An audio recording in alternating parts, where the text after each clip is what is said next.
2個目はどうする、大野木。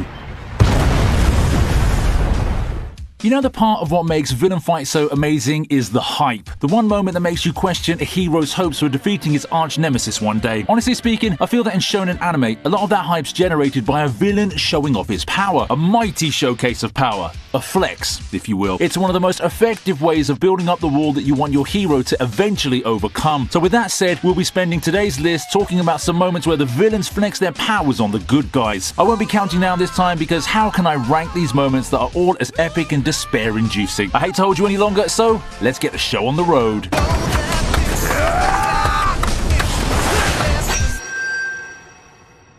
Oh, remember Aizen casually stopping Ichigo with a finger? I do, and it's the impetus for an amazing climax of what many believe to be Bleach's finest arc. Just after a grueling battle with Byakuya, Ichigo's completely spent. As a final obstacle in his quest to rescue Rukia, he has to get over Aizen. The same Aizen who, by the way, already one-shotted Hitsugaya and defeated Renji prior to that. Now with him brandishing his new nifty Bankai to do a combination attack with the barely alive Renji, Ichigo seems to do protagonist stuff and slash his way to a happy ending. The setup's there, the music's there, so here we go. Only the music stopped. With one finger, Aizen stomps Ichigo's attack and he effortlessly beats him and Renji. If the difference in power wasn't obvious before, well, it sure is now. And to add to the flexing, Aizen also effortlessly defeats another captain who comes after him. Fun fact, Aizen's so powerful that this is the last time the vocal version of Ichigo's theme plays in the anime. You hear multiple remixes of it, but for the original version of number 1, this was it.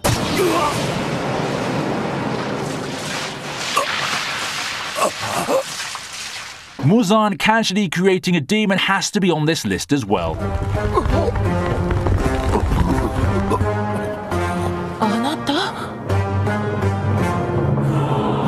It may not be anywhere near the moment that allowed Demon Slayer's popularity to shoot through the moon, but early on, Danjiro has a pretty interesting encounter with Muzan, still in that famous Michael Jackson form that he's long since abandoned. They encounter each other on a crowded street, and a lot of us hold our breaths, thinking that the confrontation is near, only it never happened when Muzan created a demon out of a passerby to cause mayhem. Now, this is pretty interesting, as in contrast to the usual flexing, it's not a show of strength. However, it's a display of how on top of the situation Muzan is, and how easily he could spawn an army of monsters to do his bidding. He merely sees Danjiro as nothing more than a pest at this point, and this is as clear as a warning as he can give. It's just a preview of the strength he holds. Remember, he stands above the upper moons, and if the pillars are already having so much trouble with the moons, who knows what Muzan has in store for our protagonists. The final showdown against him will be a thing to look out for. We continue with a classic Yu Yu Hakusho moment. Remember Toguro destroying the construction site?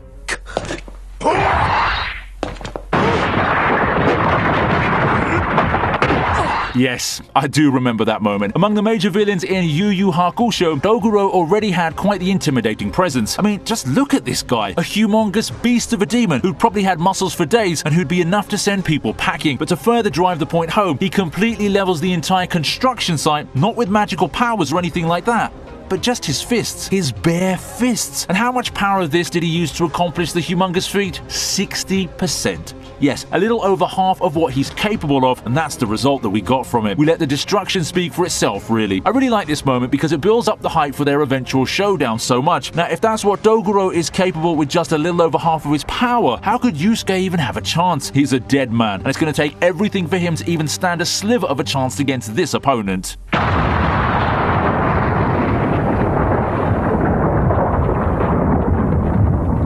Now, for a less popular one, I bring you Pandora showing off her might.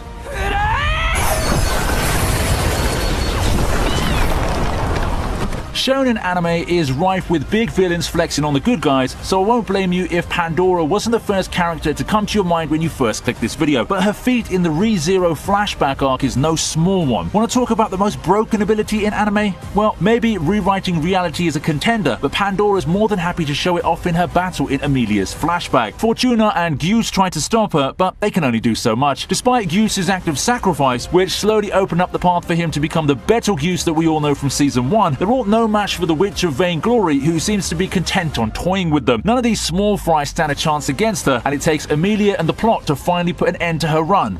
Temporarily.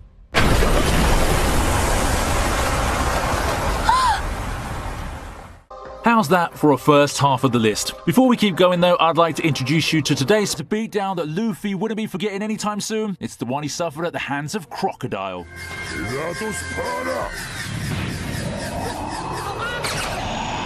It's a harrowing sight that I still remember vividly to this day. Luffy's first battle against Crocodile is as ill-fated as it could possibly be, despite all the bravado he displayed in front of Vivi. The battle seems skewed towards Luffy at first, with our hero being a house of fire in unloading attacks on the Master of Sand. However, the momentum doesn't last long, as it's pretty obvious that as the battle rages on, Crocodile's completely in control. He might not be landing hits on Luffy, but in due time, the Straw Hats leader's luck will run out. And run out it did, and with it came a beatdown of insane proportions. Crocodile finally decided that playtime's over, and he verbally breaks down Luffy while unleashing his true power. He finally finishes the battle by dehydrating his opponent, and even the last-ditch heroic wind isn't enough, and Luffy gets left for dead after getting impaled mid-talk. This is one of the biggest defeats I've ever seen Luffy suffer to that point, and for sure it did leave a mark on me. We really get a glimpse of how powerful Crocodile was back then, and it sure made me anticipate the eventual rematch between the two.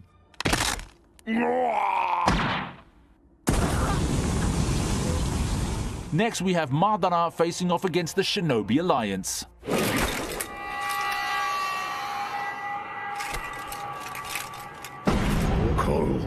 You know he's bound to show up on the list somewhere. Madara's dismantling of the Shinobi Alliance is not only a one-man army moment to remember, it's also a big-time flex of his powers. We all heard the murmur and the hype before about this Uchiha ancestor and all, but this time he finally shows up to confirm all those bold claims about his might. What more needs to be said about this moment besides it being one of the strongest final villain debuts in Battle Shonen? Yes, I intentionally used final villain because he's the one who fits the bill the most as an endgame enemy amongst the contenders. He's broken as hell, and he's not shy about showing it off. He then follows this up with some more insane feats that we love to see. The guy never stops flexing, even as he solos the Kages after this moment.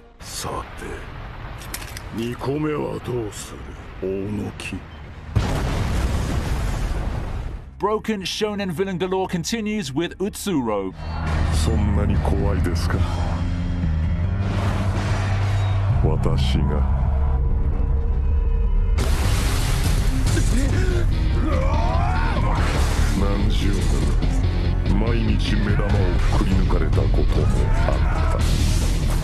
If Naruto has Madara and Bleach has Aizen, Gintama has Utsuro. Utsuro has the honor of giving us one of the best final fights in shonen anime, as seen in this other video of mine, but we all have to look back at humble beginnings. Utsuro is right up there in the gallery of most broken anime antagonists, and the decisive fight against him is basically a showcase of how insane this guy is. Gintoki gets stomped pretty easily, but then the Shinsengumi comes in and gets their ass kicked as well. Even Kamui and Umibos are no match for him. Is there anything stopping Utsuro at this point? Well, we know by the end of Gintama, but at that point, it did seem that all hope was lost. It felt like it would take a complete miracle to even scratch him, and that's how you can tell a villain has done some very successful flexing on the heroes.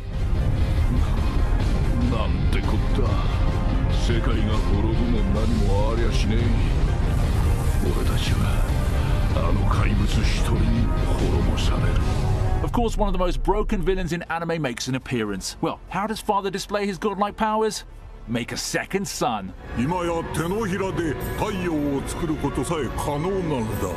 Yeah, sounds insane, right? But that's just how Father demonstrates the plane he's at when he finally acquires his godlike powers. As someone who has complete control over the laws of physics and chemistry, he just showcases his power by doing the impossible. No longer trapped within the flask, Father proceeds to create a second sun in the palm of his hands.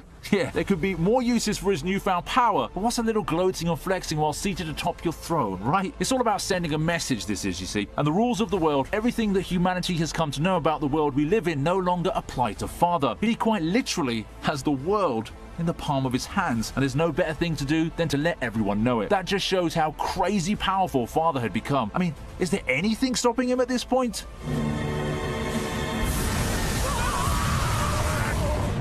So what do you think of this list? Enough anime villain flexes to keep you satisfied and hyped for the eventual showdown against them? I'm 100% sure that I missed some of them out for the sake of time, so if you feel that I failed to talk about a villain flex moment, then write them down in the comment section below. As always, if you think the video was great, don't forget to hit the like and subscribe buttons and check out my channel for more videos.